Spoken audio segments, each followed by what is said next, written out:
Assalamualaikum warahmatullahi wabarakatuh. Waalaikumsalam warahmatullahi wabarakatuh.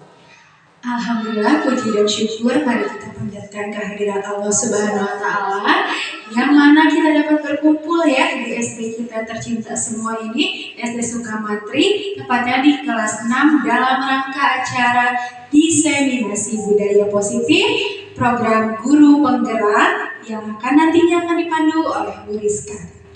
Untuk itu, saya selaku moderator perkenalkan, semuanya juga sudah kenal ya seharusnya, tapi saya memperkenalkan diri. Nama saya Nurul Zula Muharami yang akan memandu jalannya hari ini.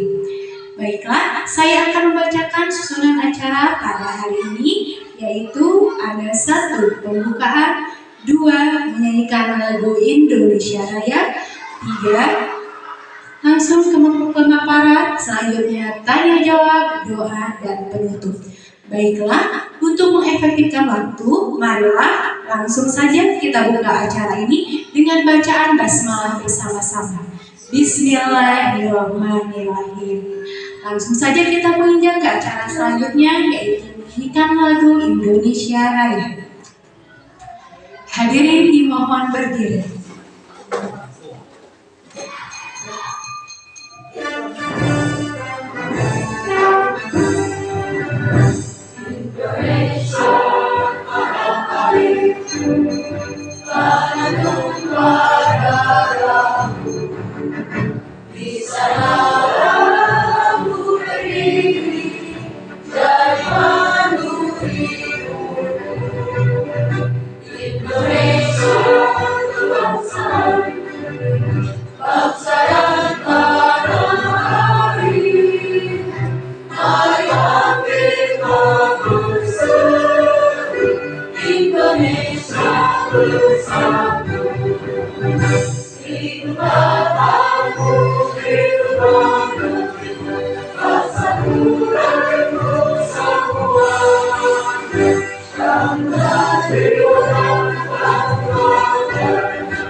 Hadirin dimohon duduk kembali.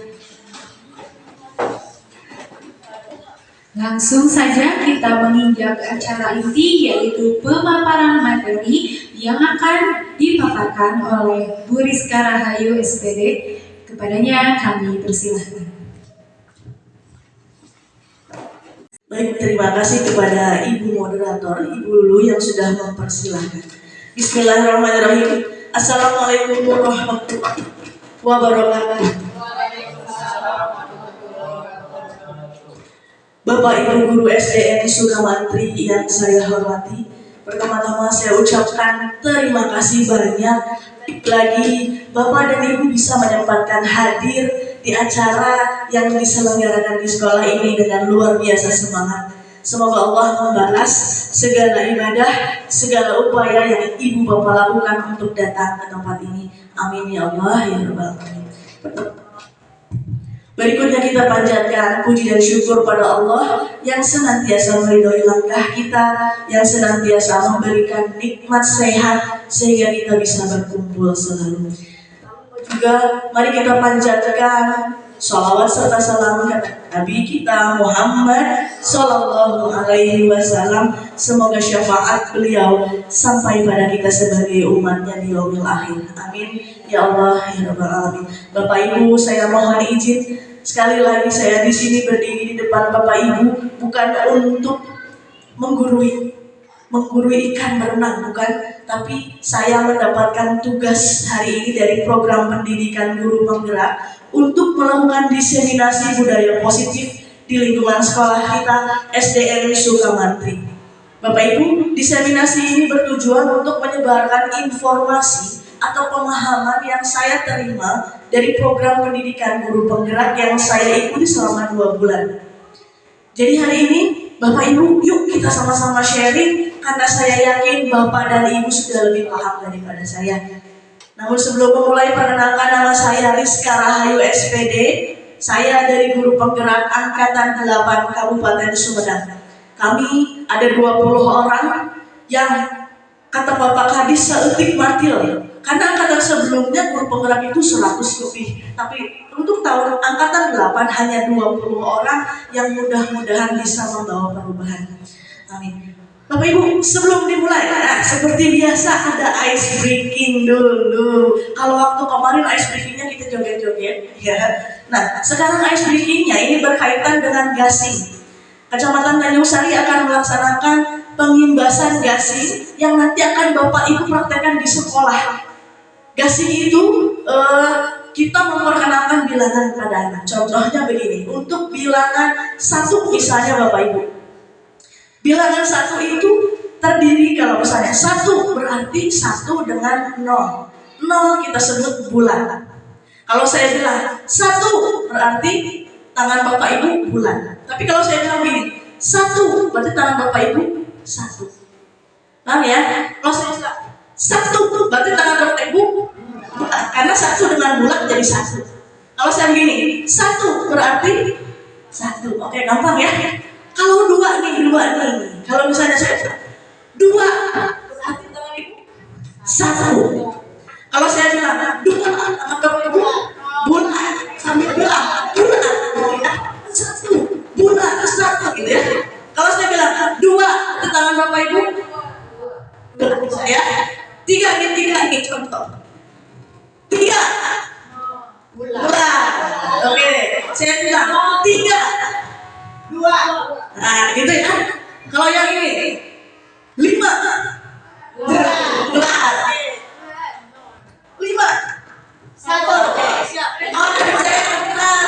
Konsentrasi dimulai. Bilang ya. Konsentrasi dimulai. Siap. 1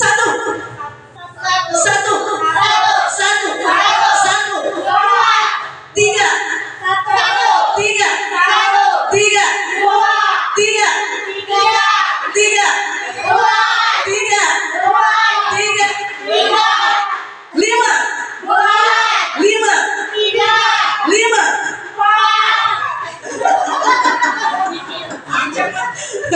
makin cepat makin stres. Sekali lagi tarik. Siap. Konsentrasi dimulai. Gasing 3 3 2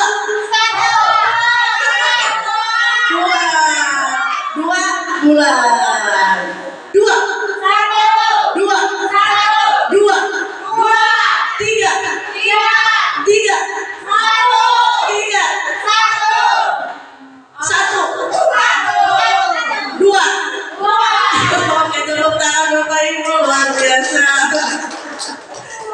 Nah, itu nanti sekilas apa yang akan Bapak Ibu terapkan di kelas dari mulai kelas 1 sampai kelas 6. Insya Allah akan dilaksanakan di minggu depan. Ya, sudah siap Bapak Ibu untuk perubahan? Insya Allah. Tergerak, bergerak, menggerakkan itu moto dari guru penggerak. Ya. Nah, Bapak Ibu, kita ada aktivitas yang pertama nih. Oke, kita akan bermain game. Namanya cobalah buka. Bapak Ibu silakan cari pasangan. Pak Muslim sama Abah yang ada di sini. Oke, sekarang tentukan.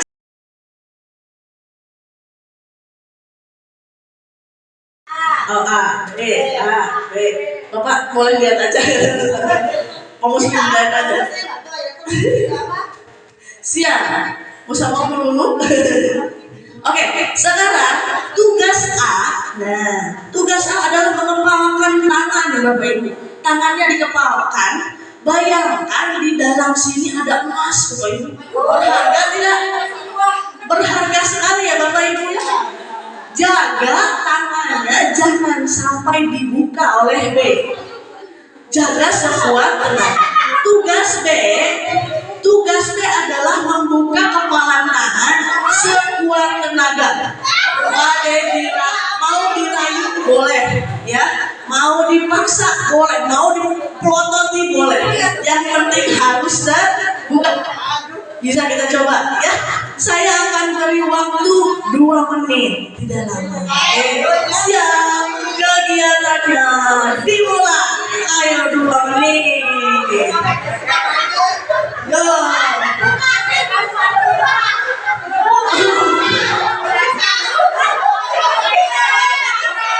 Bisa. Buatin masih bertahan.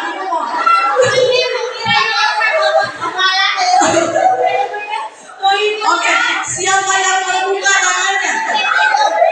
1, 2, maju terbuka 3. Oke. Masih berusaha. Oke. Silakan cari cara. Jajan yuk. Oke, waktunya habis. Sekarang gantian, yang ada di B, yang B dari A. Siap ya? 1, 2, 3. Yuk gantian. Ayo bisa rayu.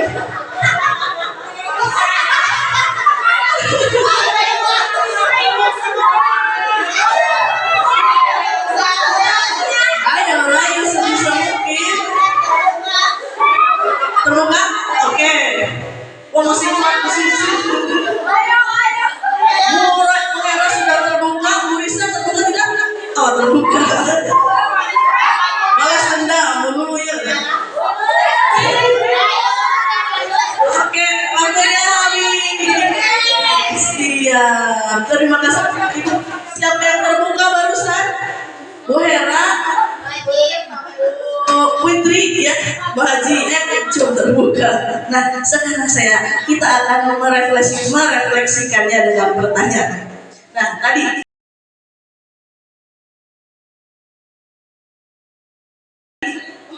coba satu orang silahkan kasih jawaban. Mengapa Anda buka tangan? Padahal di sini ada emas. Nanti emas jadi apa? Mengapa Anda buka kepala tangannya?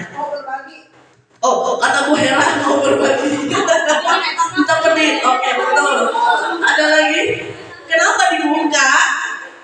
Terayu enggak? Terbujuk enggak? Terancam? Lemas. Bukan lemas. Oke. Berikutnya.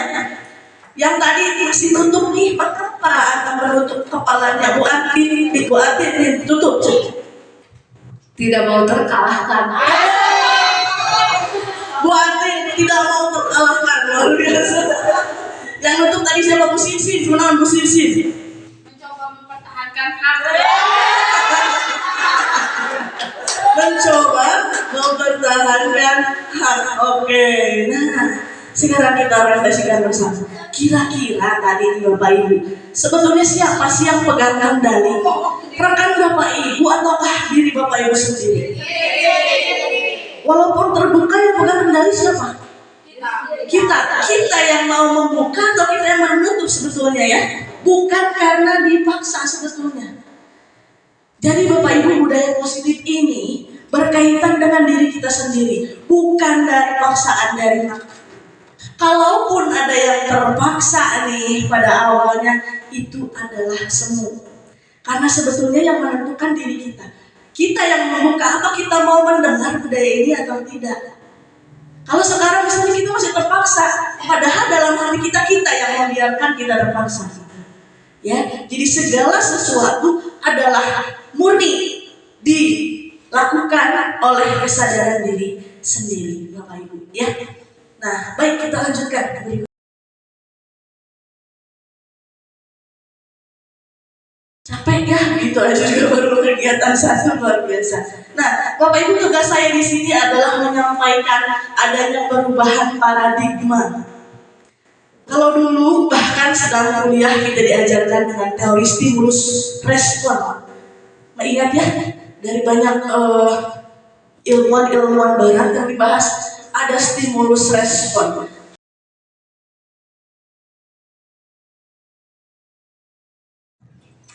Pada teori stimulus respon ini, kita akan saat diberikan stimulus oleh orang lain. Dengan bahasa lain, kalau ada yang memberi istilahnya, ada yang baik sama kita, kita baik lagi. Padahal bukan seperti itu, Bapak Ibu.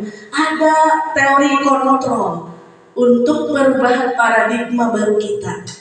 Teori kontrol ini seperti apa? Pada dasarnya yang mengontrol itu adalah diri kita sendiri, bukan karena stimulus respon dari luar. Karena kita yang membiarkan, kita mengikutinya, gitu ya, Bapak Ibu. Nah, kita lihat perbedaannya nih di dalam tabel stimulus respon dan teori kontrol. Ya, yang pertama di stimulus respon, realitas katanya kebutuhan kita ini sama. Padahal menurut teori kontrol, kebutuhan kita berbeda-beda. Tidak sama semuanya. Si A butuh si B makannya butuh semangkok, si A butuh 2 mangkok, itu kebutuhan dasarnya. Saya suka makan, jadi makannya saya ingat. Oke, yang kedua, di teori stimulus respon, semua orang melihat hal yang sama. Tapi teori kontrol katanya setiap orang punya gambaran berbeda. Contoh, saya berdiri di depan Bapak Ibu. Ada yang berpandangan bahwa oh iya saya sedang menjalankan tugas. Ada lagi mungkin yang berpandangan lain, wah Bu Rizka capek atau apa. Pasti semua berbeda-beda pandangannya dan itu tidak bisa dikontrol oleh siapapun. Yang bisa mengontrol hanyalah diri sendiri. Berikutnya, di stimulus respon kita mencoba mengubah orang agar berpandangan sama. Sedangkan di teori kontrol kita yang berusaha untuk memahami orang lain. Jadi tidak memaksakan harus begini, tidak. Tapi kita lihat sudut pandang mereka dari mana. Tuh ya. Berikutnya, kata stimulus respon, perilaku buruk adalah sebuah kesalahan. Tapi di teori kontrol, semua perilaku ada tujuan, bahkan perilaku buruk sekalipun. Contoh, yang di kelas suka naik bangku, pasti ada tujuannya. Kenapa dia mau naik bangku? Bukan kita mencap dia anak nakal, tidak. Tapi kita tanya apa tujuan kamu naik bangku. Itu di teori kontrol. Berikutnya, orang lain bisa mengontrol saya di stimulus respon. Tapi di teori kontrol, hanya kita yang berhak mengontrol diri kita sendiri. Itu Bapak Ibu ya. Berikutnya, saya bisa mengontrol orang lain dengan paksaan, dengan hukuman. Tapi di teori kontrol, kita tidak bisa, bahkan hukuman pun tidak bisa mengontrol orang lain. Kalau ada yang menurut itu semu, gitu ya. Berikutnya, pemaksaan ada pada saat bujukan gagal. Kalau dibujuk mudah nggak dipaksa di teori stimulus respon. Kalau di teori kontrol harus ada kolaborasi, pilihan-pilihan yang disodorkan. Gitu. Terakhir, model berpikirnya ada yang menang, ada yang kalah, ada yang nurut, ada yang menurut. Tapi di teori kontrol berpikirnya win-win solution. Si A mendapatkan haknya, si B menunaikan kewajibannya. Kita sama-sama menang, seperti itu.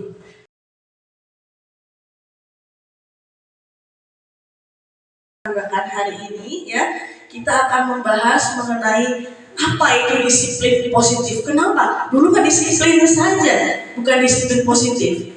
Sekarang ada kata tambahan, disiplin positif. Disiplin positif ini akan menciptakan sebuah budaya, namanya budaya positif. Budaya positif ini timbul dari yang namanya disiplin. Nah, saya mau nanya sekarang, di pikiran Bapak Ibu apa itu disiplin? Taat pada peraturan. Taat pada peraturan. Ada yang lain?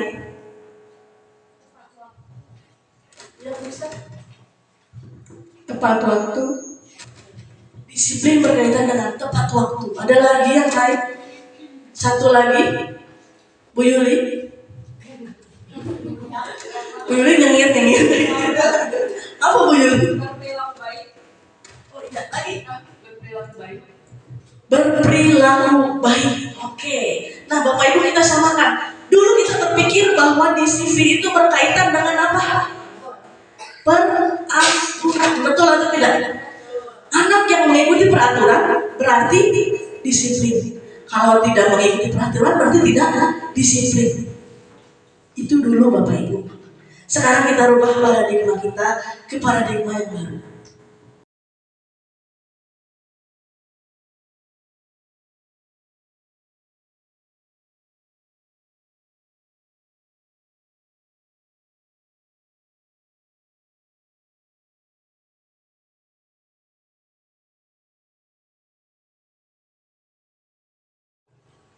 Baik, kita cek apa itu disiplin sebetulnya Bapak Ibu. Menurut Dian Bosset, disiplin itu sebetulnya dari bahasa Latin artinya belajar, bukan taat peraturan. Tapi disiplin itu akar katanya adalah belajar, bukan aturan, bukan berkaitan dengan peraturan. Jadi disiplin ini pada intinya adalah bertanggung jawab atas apa yang dilakukan, didasarkan pada nilai kebajikan universal. Nanti akan kita bahas apa nilai kebajikan. Jadi sebetulnya disiplin itu timbulnya dari dalam diri sendiri. Apakah mau bertanggung jawab terhadap apa yang dilakukan atau tidak. Jadi bukan berkaitan dengan peraturan. Dulu paradigma saya pun demikian. Setelah mempelajari modul ini, oh ternyata iya, disiplin itu dari dalam diri sendiri. Kita melihat anak itu rajin di depan kita, di belakang kita mereka cuek. Nah itu bukan timbul dari dalam dirinya sendiri, ya. Nah kemudian lagi disiplin ini berkaitan dengan motivasi intrinsik dari dalam diri. Kalau dari luar dipaksa dihukum itu motivasi ekstrinsik. Kalau disiplin harus dari dalam dirinya sendiri, seperti itu.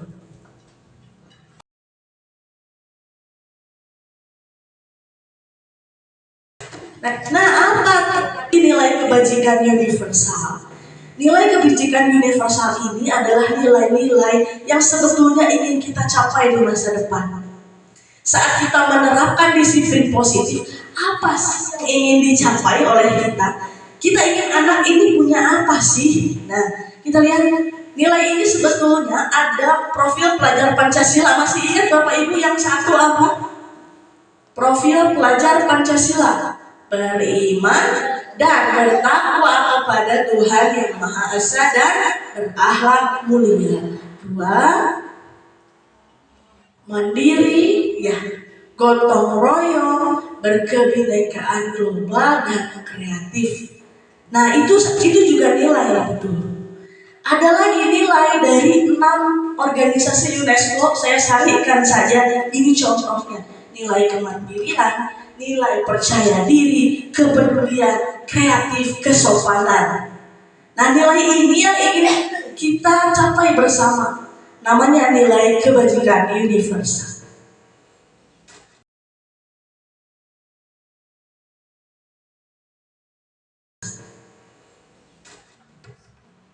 Berikutnya, disiplin positif ini ada tujuan mulianya berdasarkan pada standar nasional pendidikan agar terbentuk murid berkarakter, berdisiplin, santun, jujur, peduli, tanggung jawab, dan pembelajar sepanjang hayat sesuai kompetensi lulusan yang diharapkan. Nah, jadi tadi ada pembelajar sepanjang hayat yang seperti apa sebetulnya pembelajar sepanjang hayat Bapak Ibu? Kadang kita merasa kita masih perlu nih nambah ilmu, walaupun kita sudah S1, sudah S2, sudah S3, maka kita mempunyai nilai dalam diri bahwa kita ini pembelajar sepanjang hayat begitu. Kalau kita sudah merasa cukup, saya sudah S1, nggak usah belajar lagi, berarti dalam dirinya tidak ada semangat belajar sepanjang hayat begitu. Ya. Next.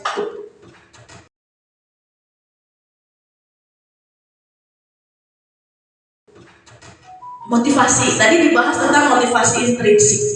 Ada motivasi itu ada 2, ada ekstrinsik, ada intrinsik. X dari luar.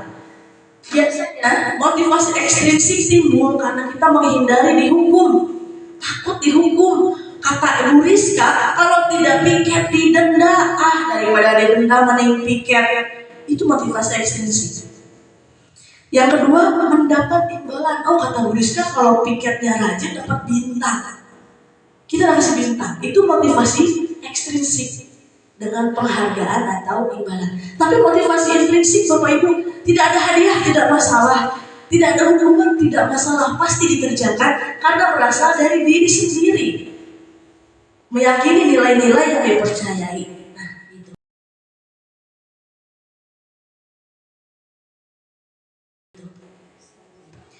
Nah, setiap manusia tadi mempunyai kebutuhan dasar Bapak Ibu yang beda-beda. Kebutuhan saya dengan Bu Sinsin pasti beda. Ngebahas Bu Sinsin masa mangkok, saya mah 2 mangkok. Beda. Kenapa?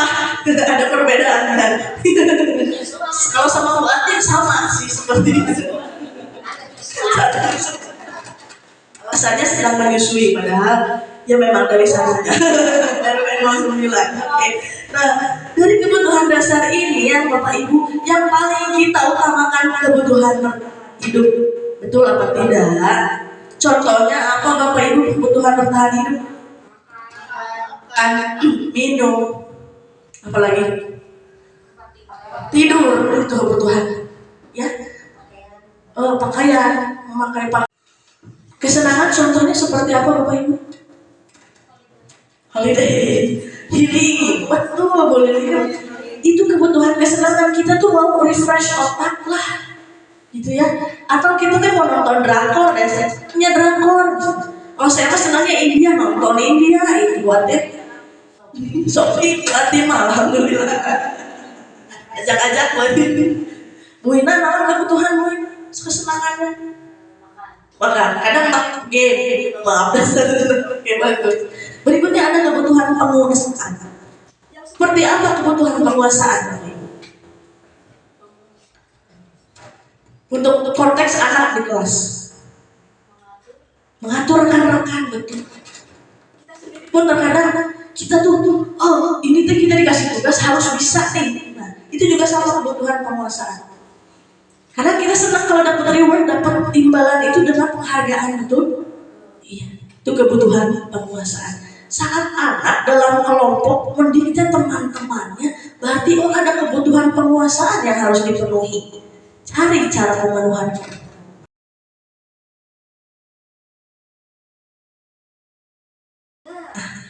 Kita akan sharing lagi nih. Apakah perbedaan antara hukuman, konsekuensi, atau restitusi? Nah, udah pernah dengar belum restitusi? Nah ini nanti kita akan jelaskan. Tapi sebelum masuk ke sana, saya ingin tahu dulu sampai mana Bapak Ibu tahu. Hukuman, contohnya seperti apa Bapak Ibu? Lari keliling lapangan, bisa kata Bu Sinsin, betul, itu hukuman. Apalagi menghafalkan perkalian, berdiri di depan kelas, itu hukuman. Apalagi dijemur tengah lapangan sambil hot, itu hukuman. Dengan kata lain, hukuman dilakukan tanpa perencanaan sebelumnya. Anak kesiangan, kita tidak merencanakan di awal, tapi kita berpikir, kamu kesiangan, berdiri di sana, spontan. Kita menghukum. Terkadang hukuman tidak nyambung dengan kesalahan. Kesalahannya datang kesiangan, hukumannya berdiri di lapangan. Ya, seperti itu. Kalau konsekuensi apa Bapak Ibu? Akibat dari perilaku salah. Contohnya, ada anak kesiangan nih, masuk jam 7, datang 7.15. Konsekuensinya, dia tertinggal materi 15 menit. Maka nanti istirahat, jangan dulu keluar ya. Tunggu 15 menit di kelas. Kalau udah beres baru, itu konsekuensi. Jadi ada penyebab dulu, hukumannya disesuaikan juga. Karena dia tertinggal 15 menit, ganti dengan 15 menit berikut. Ada lagi yang mematahkan pensil temannya. Konsekuensinya, ganti pensilnya. Tuh teman kamu nangis, ganti pensilnya, itu konsekuensi. Kalau restitusi, nanti yang restitusi. Nah ini ada pertanyaan, kita jawab sama-sama Bapak Ibu.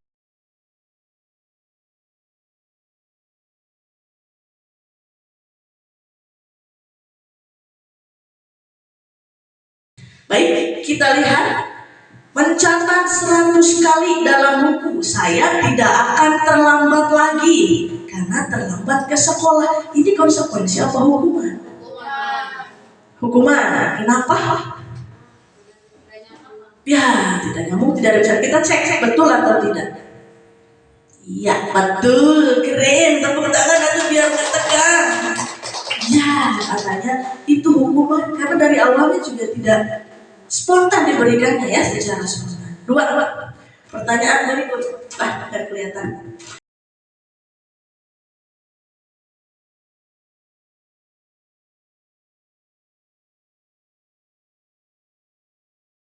Pak Hasan memarahi Eno karena datang terlambat dan menyuruhnya keliling lapangan 20 kali. Hukuman apa konsekuensi? Hukuman. Datang telat disuruh lari. Kita cek. Iya, betul. Tepuk tangan. Ada lagi. Siti coba.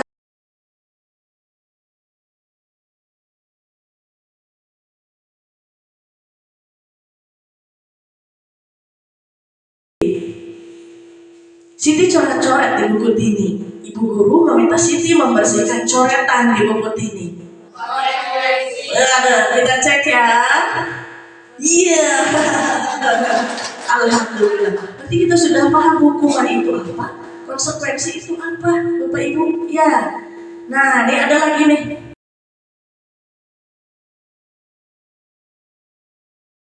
Bagaimana pendapat Bapak Ibu? Nanti boleh ya kita sharing.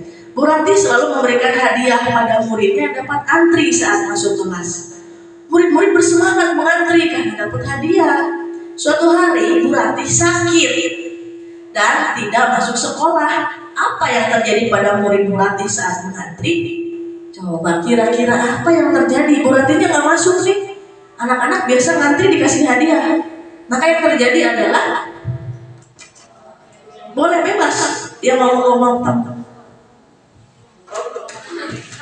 Masih memahami. Oke. Apa yang terjadi dengan murid Bu Ranti? Nah, ada dua kemungkinan. Ada yang mau jawab? Coba tuh. Nah, pakai ini Bu, biar agak jelas di kamera. Kemungkinan ada yang terbiasa sudah mengantri dengan Ibu Ranti. Keduanya mungkin karena mendapat imbalan karena Bu Rantinya tidak ada.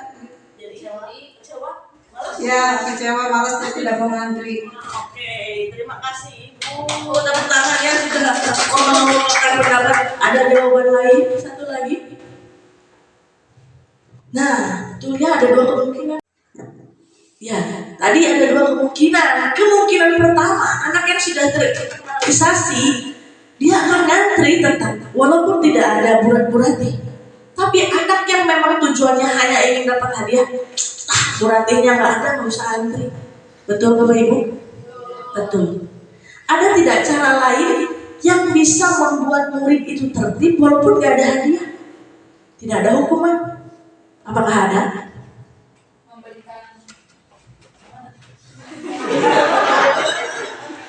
Kalau misalkan ada yang duluan datang, itu bisa diberi bintang. Jadi dia nanti kalau misalkan semakin banyak bintang bisa dikasih apresiasi. Yuli mengatakan kasih bintang, bukan hadiah. Oke, ada cara lain? Adakah cara lain? Kan sudah terbiasa diberi hadiah. Mungkin sederhananya ada satu orang yang diberikan kepercayaan untuk kalau Bu Ranti nggak ada, anak itu yang mengatur teman-temannya, atau dasarnya mah harus diberi keyakinan anak bahwa itu terpenting untuk dirinya sendiri. Caranya biasanya bagaimana mereka yakin? Diyakinkan. Diyakinkan, tepuk tangan dulu buat dua-duanya. Bu Yuli, Bu Wina. Iya, ada yang lain lagi? Satu lagi deh. Pak Muslim mau nyoba kayaknya. Udah berpikir nggak? Melalui doa. Tuh doa tuh. Ya, nah tadi ada yang mengatakan hadiah bintang atau dibuat dulu keyakinannya, atau menunjuk satu orang yang jadi kepercayaan. Ada cara lain yang lebih efektif Bapak Ibu. Walaupun saya yakin ini prosesnya tidak akan semudah yang kita bayangkan.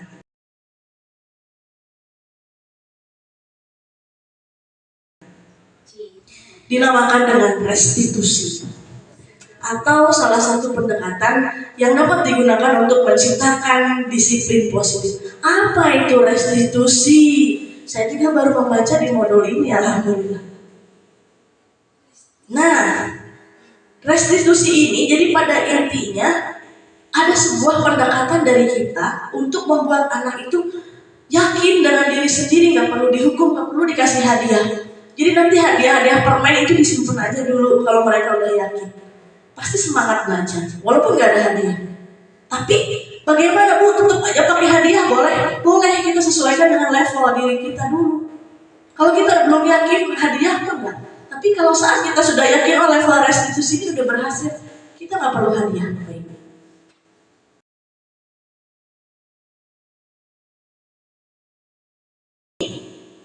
Ada 5 posisi guru. Yang pertama, posisi penghukum. Kita analisis kita ada di posisi mana, di kelas, di rumah, ya. Posisi penghukum biasanya gurunya begini. Kamu ini datang terlambat, lari 5 keliling lapangan. Biasanya nada bicaranya juga agak keras ya. Muat mata melotot. Kamu ini ada berkaca pinggang, itu posisi penghukum. 2, pembuat rasa bersalah. Kalau yang ini tidak terlalu melotot, malah lelei, lemas, tidak lemas sih, tapi lembut. Tapi begini, nah, ibu kecewa sama kamu. Apa perasaan anak saat dibilang demikian? Aduh, si ibu kecewa. Dalam hatinya bersalah, maka si anak akan bagaimana? Menunduk, minta maaf. Nanti ketemu ibu lagi, lama-lama saya mengecewain ibu. Udahlah, saya sama anak gagal. Ya. Ada perasaan, saya gagal. Ibu kecewa sama saya. Saat itu efektif, ya. Berikutnya belum tentu. Posisi ketiga nih, posisi teman. Ali pinter bawa apa itu, mainan. Hebat Ali. Ali bagaimana? Si ibu, pren sama saya. Pren, mereka merasa dekat. Tapi di lain waktu, Bu, ibu mah gak pren lagi, gak ngebela saya. Nurut enggak? Tidak. Walaupun di posisi teman kita akrab, nada bicara kita akrab, kita dekat sama anak, kita rangkul, itu nada teman. Di lain waktu, saat kita mengecewakan mereka berubah. 3 posisi ini sudah saya alami, sudah saya rasakan manfaatnya. Satu lagi ada posisi pemantau. Posisi pemantau begini. Ali, tahu nggak kesalahan kamu apa? Kalau kesalahan kamu itu, kamu sekarang harus apa? Jadi nada bicara datang, tidak melotot, tidak lembut, tapi mengingatkan dengan perjanjian atau kesepakatan di awal. Tapi nadanya datar. Itu posisi pemantau. Melihat kesalahan anak di mana, hukumannya apa. Tapi di posisi terakhir Bapak Ibu, posisi ini yang dianjurkan, posisi manajer. Walaupun susah, yakin. Tapi kita harus coba. Di posisi manajer ini diutamakan dialog. Kita tanya pada anak sini, kamu buat kesalahan apa? Apa alasannya? Pernah nggak Bapak Ibu kita kasih pertanyaan itu ke anak?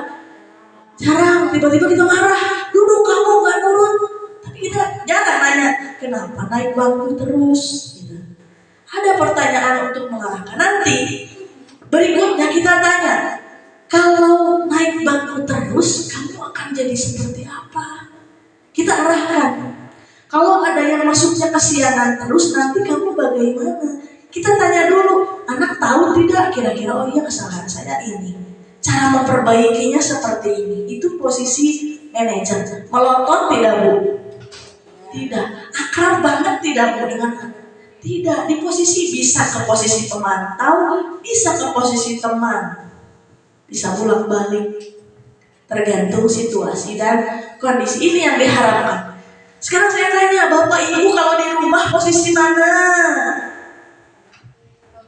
Jujur ya, saya mah Bu di rumah, saya suka bikin anak bersalah. Tuh udah kakak mah bunda sedih nih.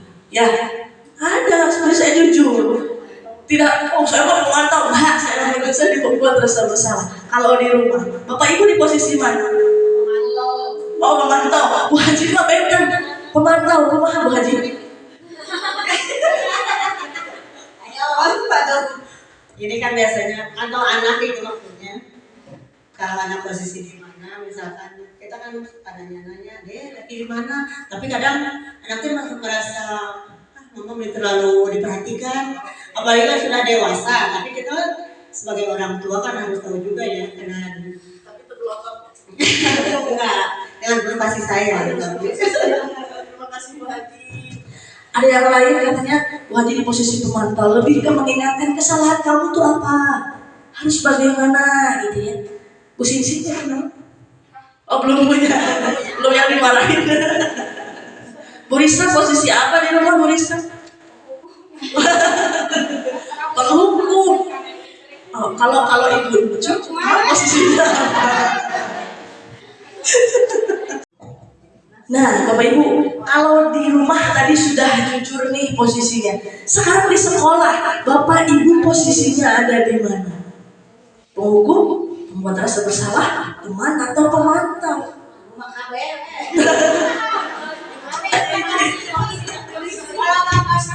Oh, kalau tahu kosong. Jadi manajer osok. So, Oke, nanti tadi Irfan kan nggak mau nulis gitu, suka panggil aja mamanya ke kelas. Nah, sama ibu dipanggil.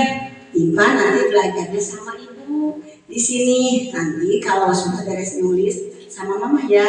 Tapi menurut bari usapan tuh, alhamdulillah sekarang tadi sampai nggak itu ke mamanya ya ibu ya.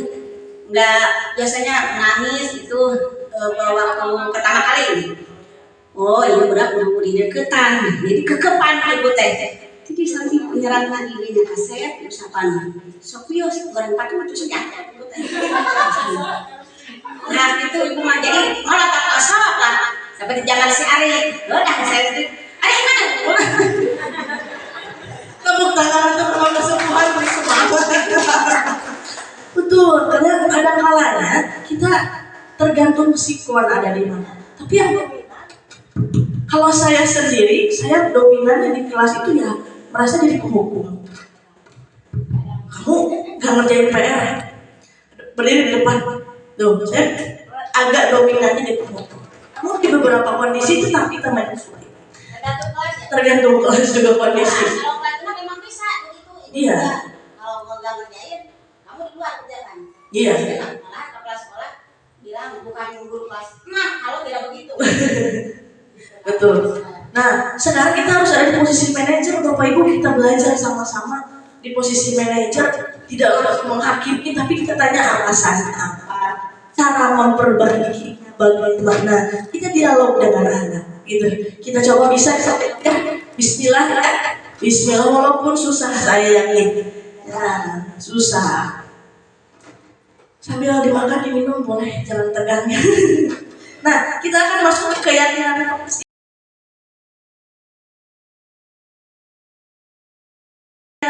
ini yang ingin saya bahas bersama Bapak Ibu. Di awal paradigma saya juga bahwa keyakinan kelas itu kita tentukan dulu, kita tanya ke anak setuju tidak, setuju tidak. Nah, namun belajar di buku ini ada para paradigma pribadi Ibu. Yang pertama, keyakinan kelas ini menekankan ke motivasi intrinsik. Jadi jangan sampai anak itu terpaksa, anak itu takut guru, tapi mereka yakin, oh iya waktu itu saya sudah menyetujui, saya harus penuhi itu. Yang kedua, menilai kebajikan, nilai-nilai kebajikan universal yang tadi mengandung nilai kebajikan universal. Bersifat lebih abstrak dan tidak rinci. Kalau peraturan rinci, kalau kesepakatan atau keyakinan kelas itu lebih universal. Berikutnya dibuat dalam bentuk positif dan tidak terlalu banyak agar mudah ingat. Nah, saya kemarin tertarik dengan keyakinan kelas 1 di bawah Bu Sinsin.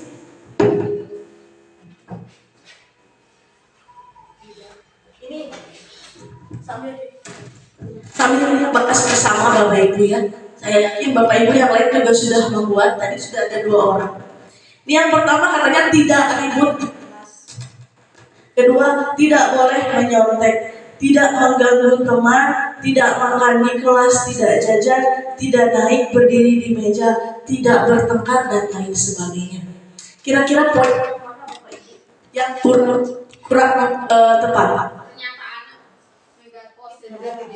Pernyataannya dibuat pernyataan positif. Contoh yang pertama, tidak ribut di kelas. Positifnya kumaha Bapak Ibu? Di kelas harus tertib. Boleh. Nanti Bu Sisi bisa mungkin revisi bersama. Ya, yang kedua, tidak boleh menyontek. Percaya pada kemampuan sendiri. Lebih universal, ya. Berikutnya, tidak mengganggu teman. Saling menghargai, menyayangi atau menghormati, boleh ya. Yang keempat, tidak makan di kelas. Makan di luar jam pelajaran. Nah, tuh ya Bapak Ibu, ini yang kita rubah bersama-sama. Sebetulnya bukan salah atau benar, tapi memang kita belum mendapat paradigma ini sebelumnya. Saya pun demikian, baru mendapat ini setelah di guru penggerak. Nah, ini yang kelas 5A. Katanya saling tolong menolong, sudah positif? Sudah. Saling menghargai, sudah positif.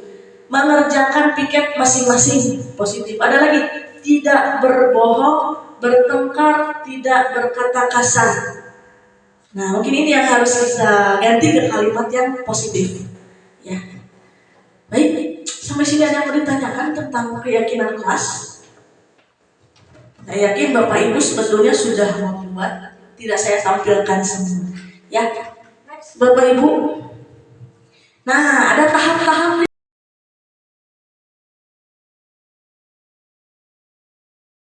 Baik, tahap yang pertama, semua warga sekolah mencurahkan pendapat. Ini pasti sudah dilalui Bapak Ibu ya.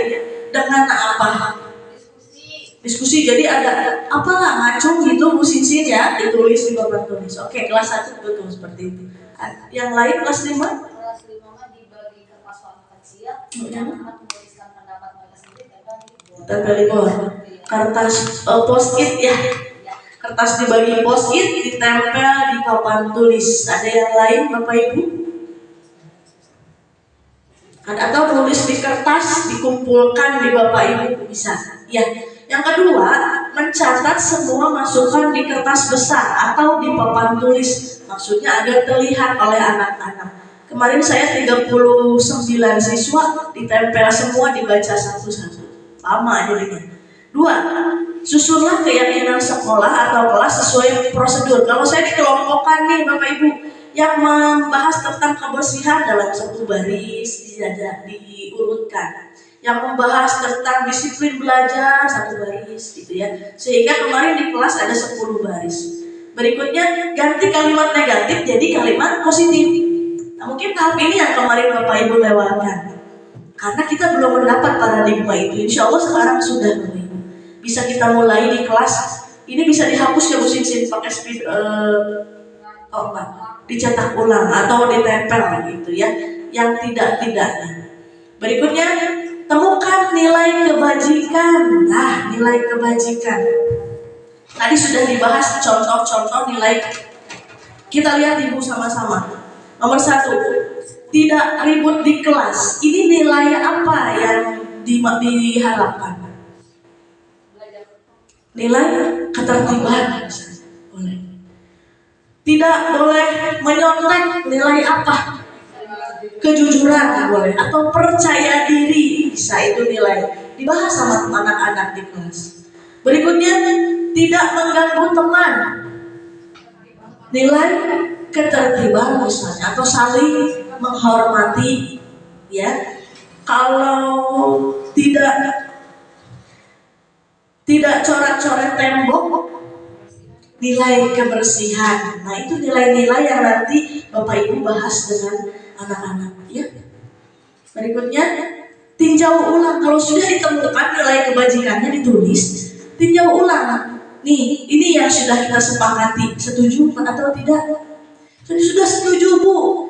Lakukan pengecapan, boleh cap jari, boleh tanda tangan. Yang penting sudah disepakati dan siap dilaksanakan. Gitu, ya. Baik, ini Bapak Ibu saya membuat kemarin video karena memang harus membuat video di keyakinan kelas. Saya akan tampilkan. Ini contohnya, ya. Nah, ini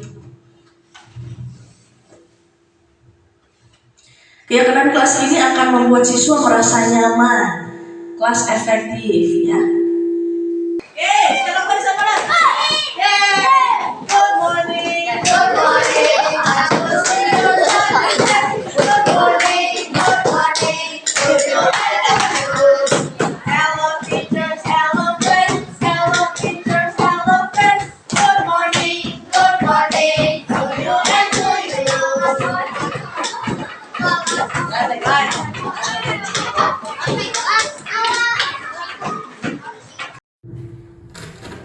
Ya, Bapak Ibu, di tahap kedua, Mulai dari perbarisan, ya.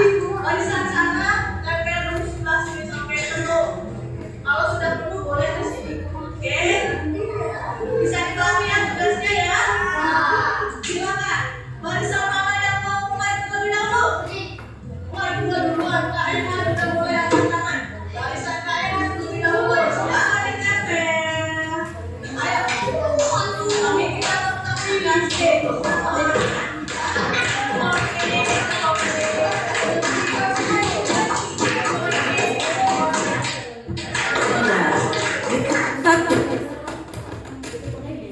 tahap berikutnya, siswa menempelkan kertas post-it di papan tulis. Nah, kita lanjut ke tahap ketiga. Setelah menempelkan kertasnya, maka kita mengelompokkan kertas post-it-nya.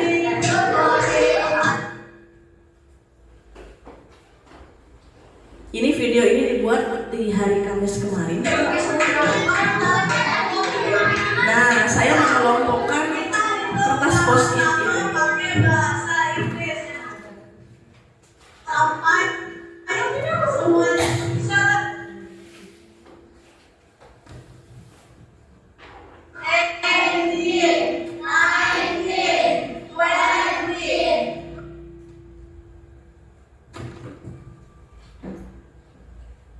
Tahap berikutnya, setelah mengelompokkan keyakinan tersebut, saya mendapat 10 poin.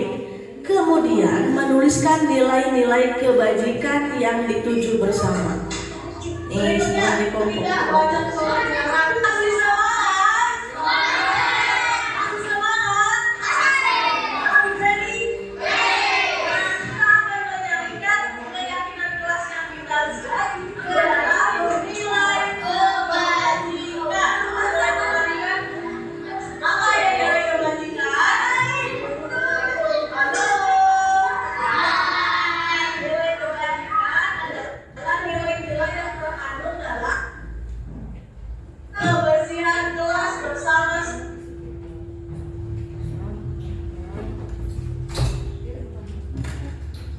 Tadi dikelompokkan. Berarti nilainya nilai apa? Kebersihan boleh masukkan, tapi nomor 1 nilai kebersihan. Oke, saya stop. Tadi sudah ada 3 tahap, Bu. Yang pertama tahap apa? Mengumpulkan ide. Ya, tahap yang kedua menulis di papan tulis. Yang ketiga dikelompokkan sesuai dengan nilai-nilainya. Berikutnya nilai-nilai kebajikan universal. Tahap tahap berikutnya Bapak Ibu, ada tahap yang dibuat oleh siswa, yaitu ini. Siswa membuat tabel T. Nah, apa itu tabel T? Kita kembali ke belakang. Nah, setelah diperoleh nilai kebajikan, maka siswa membuat tabel.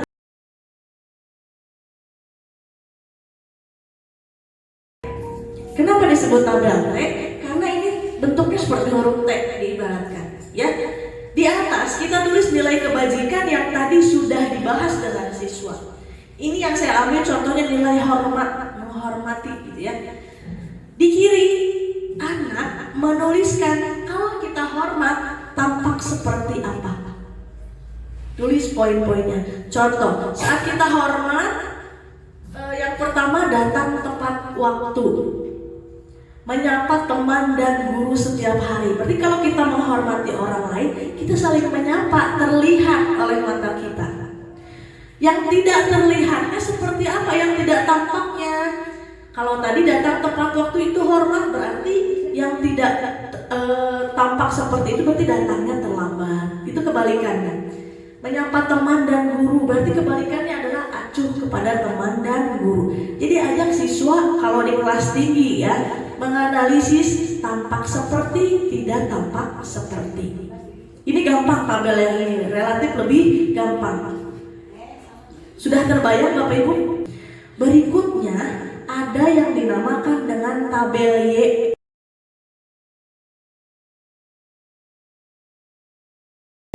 Di tabel Y yang pertama ditulis terdengar. Saat kita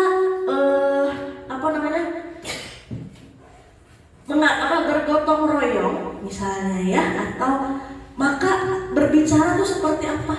Terdengar seperti apa? Contoh, yuk saya bantu. Nah itu diterdengar. Tapi diterlihat, bagaimana yang terlihat?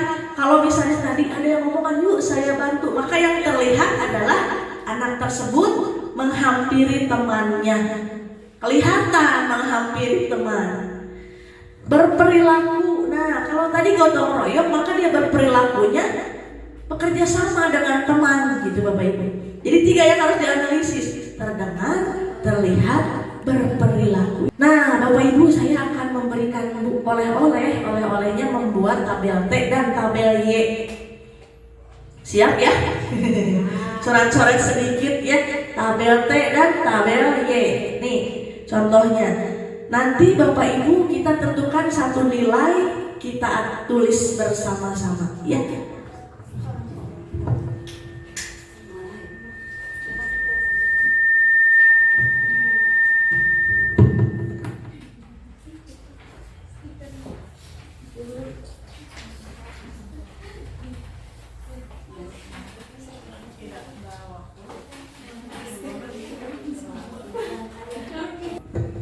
Oke, Bapak Ibu semua sudah memegang kertas. Di situ ada 2 tabel, tabel T dan tabel Y.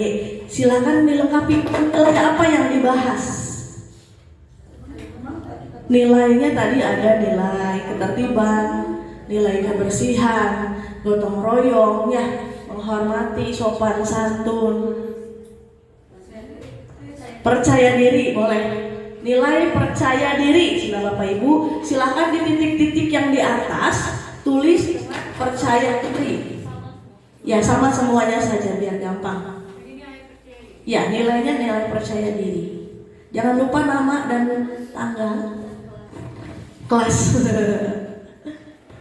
Oke, nah silakan Bapak Ibu pikirkan, kalau seorang anak mempunyai nilai percaya diri, maka yang tampaknya apa? Ditulis di kolom sebelah kiri. 2 poin saja, sudah tidak apa-apa.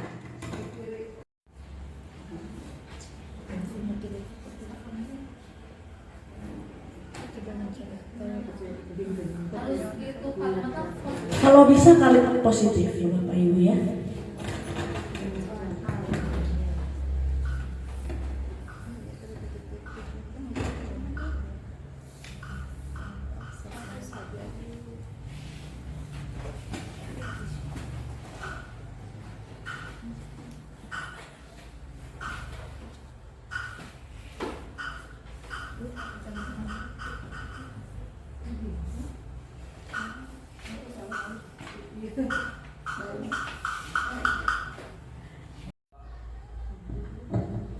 Oke, kalau Bapak Ibu sudah dapat poin tampak seperti, tidak tampak seperti, kita boleh langsung masuk ke tabel Y. Di situ sudah saya tuliskan terdengar, terlihat, berperilaku. Oke, sudah selesai Bapak Ibu ya? Baik, saya boleh minta tolong Bu Lulu untuk dikumpulkan.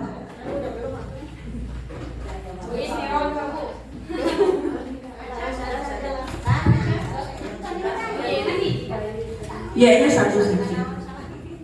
Baik, tadi Bapak Ibu sudah membuat tabel T, tabel Y. Itu tahap berikutnya dari pembuatan keyakinan kelas. Masih ada tahap lagi Bapak Ibu sebetulnya.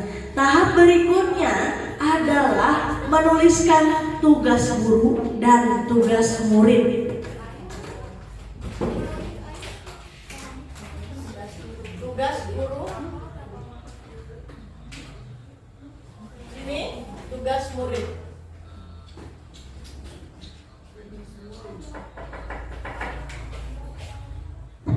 Pada tahap ini, contoh tadi nilai keyakinan kelas di kebersihan misalnya ya. Nanti anak disuruh mengidentifikasi tugas guru saat menjalankan nilai kebersihan itu apa, nanti ditulis. Tugas murid apa, dirinci juga. Dengan demikian anak tahu, oh tugas saya ini, tugas ibu ini, gitu ya. Memberi contoh ya seperti itu. Terakhir Bapak Ibu, alhamdulillah nih kita masuk ke video segitiga restitusi yang tadi dibahas. Apa sih restitusi itu contohnya? Sekali lagi, restitusi itu mengubah identitas gagal jadi sukses, ya, membuat anak yakin dan belajar dari kesalahan. Ini video yang saya buat untuk mempraktekkan segitiga restitusi. Ada 2 video. Kita lihat sama-sama Bapak Ibu, lalu kita analisis. Menurut Gosen, 2004 dalam LMS Guru Penggerak Modul 1.4 Budaya Positif adalah proses menciptakan kondisi bagi murid untuk memperbaiki kesalahan mereka sehingga mereka dapat kembali ke kelompok mereka dengan karakter yang lebih kuat. Ada 3 tahapan dari segitiga restitusi ini. Yang pertama adalah menstabilkan identitas. Yang kedua, validasi tindakan salah. Dan yang ketiga, menanyakan keyakinan. Ini yang harus diingat Bapak Ibu. Restitusi bukanlah sebagai penebus kesalahan atau untuk menghindari ketidaknyamanan, tapi dalam suatu proses belajar dari kesalahan. Proses menstabilkan identitas pada segitiga restitusi yang pertama adalah mengubah orang yang gagal karena berbuat kesalahan menjadi orang yang sukses. Dengan hal ini, kita saling menyadari bahwa setiap orang pasti berbuat kesalahan. Kita mencoba untuk menguatkan orang yang sedang berbuat salah agar tidak terus merasa gagal dan akan belajar dari kesalahan sehingga menjadi orang yang lebih baik. Nah, biasanya untuk menstabilkan identitas Bapak Ibu, contoh kalimatnya begini. Misal ada anak yang lupa bawa alat tulis ke sekolah misalkan. Padahal di keyakinan kelas sudah ada membawa alat tulis ke sekolah misalnya. Nah, bagaimana kalimatnya? Kita ucapkan, oh iya, ibu juga pernah lupa. Teman-teman lain juga pasti pernah lupa. Nah, itu kita ucapkan untuk menguatkan siswa, menguatkan murid. Oh iya, orang lain juga pernah salah. Dengan demikian, anak merasa, oh saya dikuatkan oleh ibu, gitu ya. Tahap berikutnya, Bu. Tahap yang kedua adalah memvalidasi tindakan salah.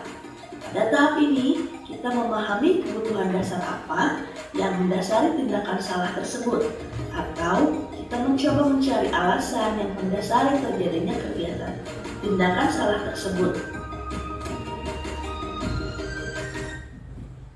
Nah, untuk proses tahap kedua, memvalidasi tindakan salah. Misal ada yang bertengkar Bapak Ibu, kita ulang dari stabilkan identitas. Kita kira kalimatnya apa untuk menstabilkan identitas anak yang bertengkar, Bapak Ibu?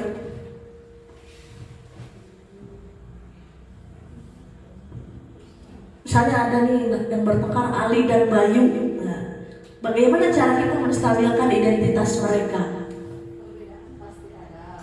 Oh, Bu Atin katanya mau nih. Misalkan kalau ada yang bertengkar, pasti kan karena mereka bertengkar itu salah satunya bisa karena pendapat yang berbeda gitu. Misalkan menurut si A ini benar, menurut si B ini yang benar. Nah, kita di sini menguatkan kepada anak bahwa setiap orang, setiap siswa itu memiliki pendapat atau pemikiran yang berbeda. Nah, di mana kita harus di sini saling menghargai, menghormati dan menyayangi. Ya, betul. Jadi tadi kata-katanya gimana? Perbedaan itu pasti ada, gitu ya. Perbedaan pendapat itu pasti ada. Atau tidak apa-apa, ibu juga dulu pernah bertengkar. Atau setiap orang pasti pernah bertengkar, gitu ya. Jadi menguatkan identitas mereka. 2, validasi tindakan salah. Dalam validasi tindakan salah, di sini kita bertugas untuk memvalidasi bahwa kelakuan mereka itu salah. Namun ada kalimatnya seperti ini. Oh, tadi apa yang kamu lakukan kepada Ali? Saya tonjok, Bu, misalnya perutnya. Kita validasi tindakan itu. Oh iya ya, padahal kamu bisa lebih dari itu ya. Kamu bisa melakukan yang lebih buruk, tapi tidak kamu lakukan. Nah, apa sih alasan kamu bertengkar? Nah itu. Jadi ada pengantar dulu bahwa kamu itu bisa lebih parah dari itu ya, tapi tidak kamu lakukan ya. Nah, emang apa sih alasannya? Nah, itu ada pengantarnya dulu ya, untuk validasi tindakan salah. Berikutnya tahap ketiga. Tahap berikutnya adalah menanyakan keyakinan. Pada tahap ini, kita menanyakan gambaran masa depan murid dan membantu murid tetap fokus untuk mewujudkan gambaran dirinya. Mari kita perhatikan tayangan. Nah, di tahap ketiga kita tanyakan keyakinan karena sudah dibentuk di awal tahun pelajaran. Saat ada anak yang bertengkar, Bapak Ibu, tanyakan lagi keyakinan mana yang harus kamu tingkatkan. Tadi kalau bertengkar masuknya nilai apa, Bapak Ibu? Menghargai. Oh, nanti anak diarahkan untuk menjawab harus saling menghargai dengan teman. Nah itu. Jadi menanyakan keyakinan itu kembali dicek di keyakinan kelas yang sudah kita buat, mana sih yang dilanggar gitu, mana yang harus ditingkatkan, seperti itu. Nah setelah itu di menanyakan keyakinan kelas ini kita juga mengajukan pertanyaan-pertanyaan pemantik yang akan membuat siswa menyadari kesalahannya dan cara untuk memperbaikinya. Kalau ada yang bertengkar ditanya, kira-kira kan kalian sudah bertengkar nih, bagaimana solusinya biar A dan B sama-sama menang? Nanti anak yang mengajukan solusi, bukan kita, Bu. Oke, video ini ada 2. Yang pertama silahkan analisis kata-kata apa yang menunjukkan menstabilkan identitas, validasi tindakan salah, dan menanyakan keyakinan. Dan mengenai penerapan segitiga restitusi pada kasus pertama. Aulia, sini sebentar, Nak. Ya. Ada apa ya, Bu? Aulia, Ibu lihat ada satu atribut yang tidak Aulia pakai pagi ini. Aulia tidak memakai topi, Bu. Baik. Ibu rasa setiap orang pasti pernah lupa, ya. Tidak membawa topi, tidak membawa perlengkapan sekolah, itu manusiawi. Tapi alasannya apa sih Aulia tidak bawa topi? Semalam adik Aulia sakit, Bu. Aulia menemani ibu untuk menjaga adik sampai larut malam, sehingga Aulia lupa untuk menyiapkan perlengkapan sekolah. Tadi pagi Aulia bangun kesiangan dan lupa di mana menaruh topi. Baik, lalu setelah itu? Aulia takut kesiangan karena lama mencari topi. Jadi Aulia cepat-cepat pergi ke sekolah. Maafkan Aulia ya, Bu. Baik, Ibu mengerti. Ibu pahami usaha Aulia. Saya takut kesiangan Bu, jadi saya cepat-cepat ya, walaupun harus meninggalkan topi. Nah, dari keyakinan kelas yang kita sepakati bersama, keyakinan kelas mana yang Aulia tidak penuhi? Saya tidak memenuhi keyakinan kelas memakai atribut lengkap sesuai jadwal. Baik. Nah, sebetulnya kalau saat upacara itu kan kita harus memakai topi ya. Manfaat apa sih dari topi yang bisa Aulia peroleh? Agar tidak kepanasan dan tidak terkena silau matahari. Nah, betul, Aulia sudah tahu manfaat topi ya. Di Senin depan, apa yang akan Aulia lakukan? Saya akan mempersiapkan perlengkapan sekolah dengan teliti. Nah, baik. Kalau Aulia bisa menaati kesepakatan kita bersama, Aulia akan menjadi orang yang seperti apa? Insya Allah, Aulia akan menjadi anak yang dan mandiri untuk mempersiapkan perlengkapan sekolah sendiri. Nah, sekarang Aulia, yuk langsung masuk barisan ya. Kita Baik. mulai upacaranya sebentar lagi. Baik Bu, terima kasih banyak. Ya, tahap restitusi. Satu tahapnya tadi apa Bu? Identifikasi, menstabilkan identitas. 2, validasi tindakan. 3, menanyakan keyakinan. Tadi kasusnya adalah siswa tertinggal topi. Dimarahi tidak Bu? Pada prakteknya. Ya, mudah-mudahan nanti kita sama-sama identifikasi kalau sudah diterapkan apakah betul ya akan berdampak dengan lebih baik. Kita sama-sama ya Bu ya. Karena kalau dipelototi kadang ya anak takut sama kita gitu ya. Ada kasus kedua Bapak Ibu, kita sama cek ya. Kasusnya seperti apa, harus seperti apa berperilaku kita kepada siswa. Kenalkan, nama saya Aulia dari kelas Ya, perasaan 6A. Aulia. Saya sangat senang sekali saat Ibu menanyakan alasan kepada saya saat saya melakukan sebuah kesalahan. Dan saya berjanji tidak akan lagi mengulangi kesalahan. Berikut penerapan segitiga restitusi pada kasus kedua. Assalamualaikum. Waalaikumsalam. Silakan duduk, Neng. Terima kasih Bu. Ibu mengganggu waktu istirahat Devina tidak? Tidak. Baik. Maksud Ibu memanggil Devina ke sini ingin bertanya. 2 hari kemarin, Neng Devina kan tidak sekolah ya. Tapi Ibu cek di grup WA, tidak ada kabar. Ibu telepon ke Mama, nomornya tidak aktif. Kemudian Ibu tanya ke teman-teman, tidak ada yang tahu kabar Devina.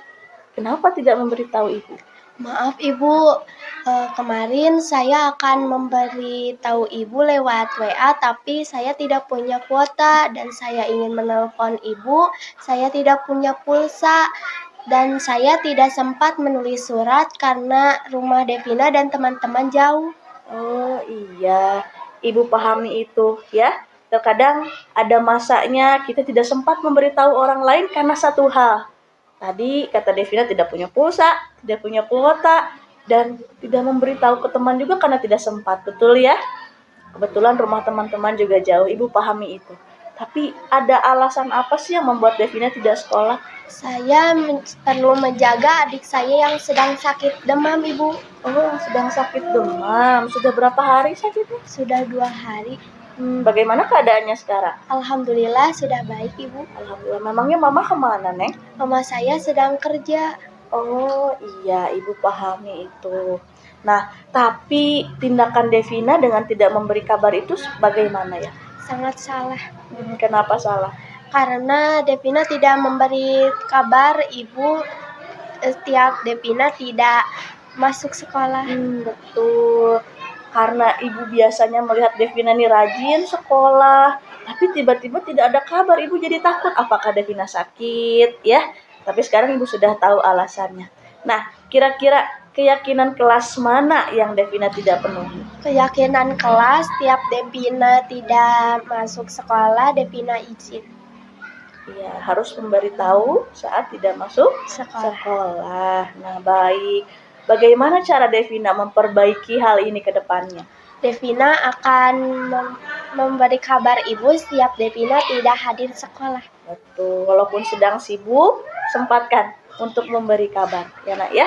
Ada satu hal lagi, karena 2 hari tidak masuk sekolah, pasti ada tugas yang terlewat. Bagaimana cara Devina memperbaiki? Devina akan menanyakan kepada teman pelajaran apa saja yang Devina tertinggal dan Devina akan memenuhi catatan-catatan Devina yang kosong. Baik, sudah bagus sekali.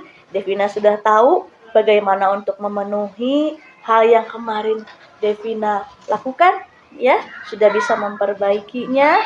Mulai sekarang Devina boleh mulai mencicil catatan, ya, ataupun tugas yang kemarin belum dikumpulkan. Tapi nanti setelah istirahat. Sekarang istirahat dulu, takutnya mau jajan ya. Tuh sudah ditungguin Aulia, sudah lapar ya? Oke, baik, silahkan lanjutkan istirahatnya ya. Ya, ini Devina katanya tidak masuk sekolah 2 hari, tidak ada kabar, tidak ada WA, tidak ada surat. Dan gurunya melaksanakan 3 tahapan segitiga restitusi. Dimarahi tidak, Bu? Tidak ya, tapi diajukan pertanyaan. Hingga di akhir ditanya solusinya mau seperti apa. Karena sudah ketinggalan pelajaran harus bagaimana gitu ya.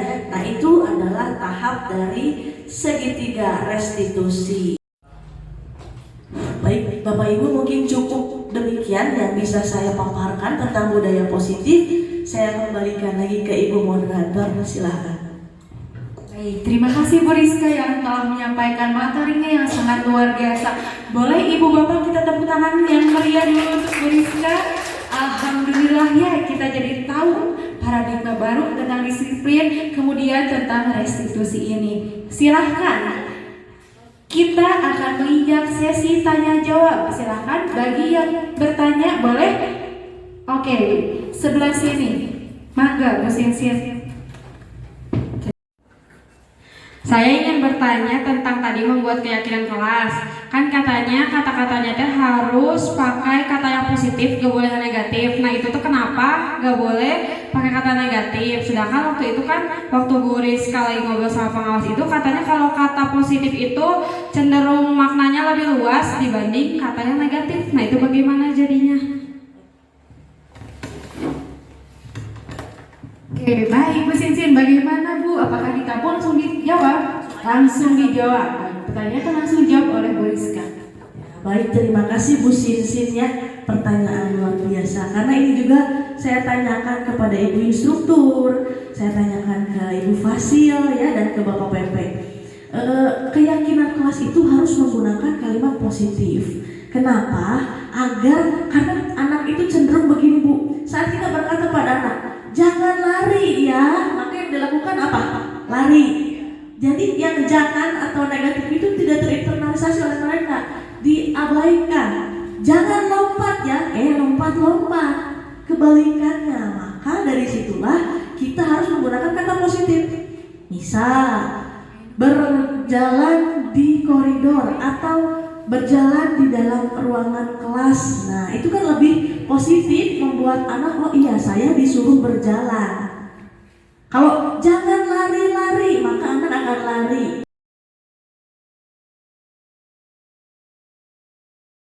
Kita positifkan, lama-lama akan terbiasa untuk menggunakan kata positif terus. Begitu. Sudah terjawab Ibu Sinsin? Baik, luar biasa. Terima kasih Mama Ibu Lulu. Baik, pertanyaan pertama sudah terjawab ya. Silahkan pertanyaan selanjutnya. Oke, dari sebelah sini. Silahkan Bu Hera. Terima kasih untuk Ibu Moderator. Saya mau bertanya kepada Ibu Rizka, apakah termasuk keyakinan kelas ketika saya di dalam kelas, ini kelas 3, karena mendengar dari guru sebelumnya bahwa anak tersebut sering berlari-lari di kelas, sehingga ketika saya belajar pertama kali belajar langsung mengatakan kepada anak tersebut, sebetulnya ini untuk anak tersebut saja gitu ya, Ari tidak boleh lari-lari ya, ini ibu kasih jarak dari sini ke sini, Ari boleh nengok. Untuk semua supaya tidak meminjam alat tulis harus membawa alat tulis sendiri supaya Ari tidak meminjam. Nah, sementara ini untuk belajar itu kondusif semua, jadi akhirnya mereka ikutan gitu, yang lain juga tidak berlari-lari, akhirnya mengikuti hanya satu hal yang saya sudah sepakati. Saya juga bertanya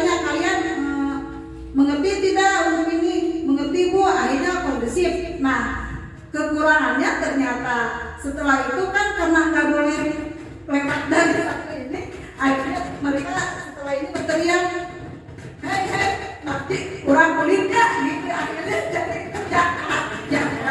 ribut jalan jauh. Tapi itu ketika sudah selesai belajar gitu. Jadi mereka juga jadi lupa akhirnya tidak boleh jalan-jalan itu. Begitu, Mister?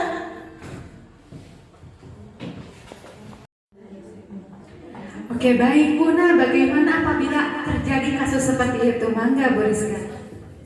Baik, terima kasih ya Bu Hera. Saya ulangi lagi, intinya Ibu menanyakan apakah itu keyakinan kelas atau bukan gitu ya. Saat ada siswa, oh tidak boleh melewati meja nih gitu. Nah, kita kembalikan Bapak Ibu. Tujuan dari adanya pembatasan aring jalan-jalan itu biar apa Bapak Ibu? Nah, tertib berarti memenuhi nilai tadi apa? Nilai ketertiban. Sebetulnya kesepakatan kelasnya sudah ada di awal, Bapak Ibu sudah dicantumkan, sudah dipajang di kelas. Yang Ibu Hera lakukan adalah cara untuk meraih kesepakatan kelas atau nilai-nilai yang diharapkan. Jadi sebetulnya kesepakatannya sudah ada di awal.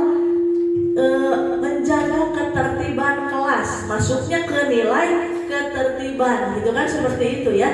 Nah, tapi yang Ibu Hera lakukan adalah metode atau cara agar anak tetap menjaga ketertiban. Nah, itu dikembalikan ke teknik Bapak Ibu sendiri, gitu ya. Jadi sebetulnya bukan keyakinan Ibu, itu adalah caranya. Keyakinannya sudah dipampak di awal, gitu ya. Sudah cukup Ibu? Baik, terima kasih. Seperti itu Ibu ya. Nah, silakan apabila masih ada yang ingin ditanyakan.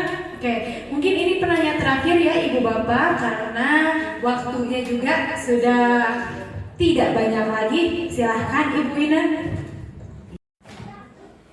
Ya, terima kasih kepada moderator atas kesempatannya.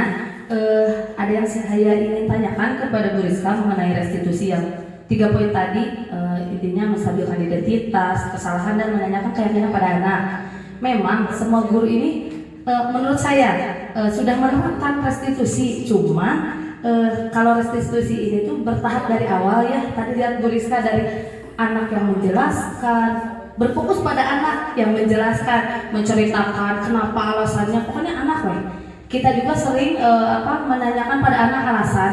Kalau saya pribadi karena gemes, kemarin kamu kemana nggak sekolah, jadi langsung kita yang menanya gitu Bu, bukan anak yang bercerita. Nah, mungkin pertanyaan inti saya, tips and trik dari Bu Rizka yang sudah menerapkan agar kita sesuai tahapan ini gimana? Karena saya termasuk orang yang nggak mau bertele-tele, tapi Bu Rizka tadi kan tertata bahasanya, itu mungkin tantangan sulit buat saya. Jadi saya butuh tips and trik agar bisa menerapkan restitusi ini. Baik, nah begitu Bu, tips dan triknya bagaimana nih Bu untuk bisa kita menerapkan restitusi ini? Silahkan Bu. Baik, terima kasih Bu Ina yang bertanya tentang tips dan trik. Katanya karena saya sudah menerapkan restitusi. Sejujurnya lagi Bapak Ibu, bahwa saya menerapkan restitusi ini di modul 1.4. Itu berarti pemahaman saya baru berjalan juga lebih dahulu dari Bapak Ibu, tidak terlalu lama, hanya berselang beberapa minggu gitu ya. Nah, sehingga memang untuk penerapan restitusi ini ada tahapannya yang membuat kita greget ya, masa harus begini dulu, begini dulu, begini dulu. Nah, Bapak Ibu, agar kita tidak greget, tips dan triknya panggil agar anak itu ngobrol berdua. Kalau kita kan di kelas begini, kemana gitu ya, langsung seperti itu. Nah, tips dan triknya adalah ajak anaknya bertemu kita, mengobrol berdua. Karena saat kita siap, saat kita duduk, anak siap juga, kita mulai bisa menjalankannya dari bawah. Tidak langsung tiba-tiba ke validasi tindakan salah gitu. Tapi yang langsung ada stabilkan identitas. Jadi tipsnya untuk dari saya yang juga masih sama belajar dengan Bapak Ibu, kita panggil anaknya face to face, 1 lawan 1, tidak di kelas. Kemarin kemana ke sekolah? Tidak begitu. Kita panggil dulu, sini saya ngobrol yuk sama ibu di kantor. Boleh nanti di jam istirahat mungkin. Atau temannya keluar istirahat, anak itu dipanggil berdua. Karena anak sudah siap, kita siap, ada masa silent, otomatis kita akan langsung ingat ke tahapnya dulu yang pertama. Apa ya tahap pertama? Stabilkan identitas dulu. Kemarin kan kamu tidak sekolah ya. ibu juga ya ditanya dulu. Ada prosedurnya dulu sehingga 3 tahapan restitusi itu bisa kita laksanakan. Begitu Bu Wina, sudah cukup. Jadi intinya face to face dulu dan intinya cukup. Baik. Baik, pertanyaan-pertanyaan sudah terjawab ya, dan materinya juga sangat luar biasa sekali ya Ibu dan Bapak semuanya. Karena waktunya juga ya yang terbilang sempit ya. Baik, untuk penutupan kita akan berdoa yang akan dipimpin oleh Bapak Muslim.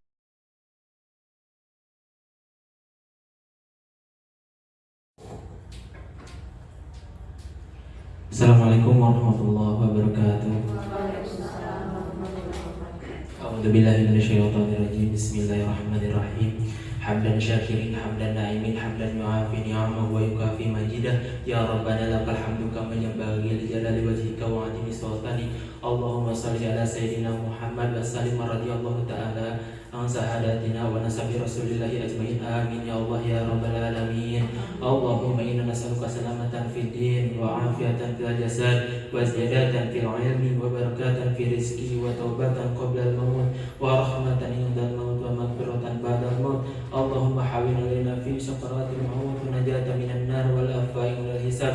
Rabbana la tuzigh qulubana ba'da idh hadaitana wa hab lana min ladunka rahmatan innaka antal wahhab. Rabbana hab lana min azwajina wa dhurriyyatina qurrata a'yun waj'alna lil muttaqina imama. Rabbana zalamna anfusana wa illam taghfir lana wa tarhamna lanakunanna minal khasirin. Rabbana atina fid dunya hasanah wa fil akhirati hasanah wa qina adzabannar. Subhanaka rabbil izzati amma yasifun wa salamun alal mursalin walhamdulillahi rabbil alamin. Nas'aluka ijabah wa syafa'ah. Al-Fatihah.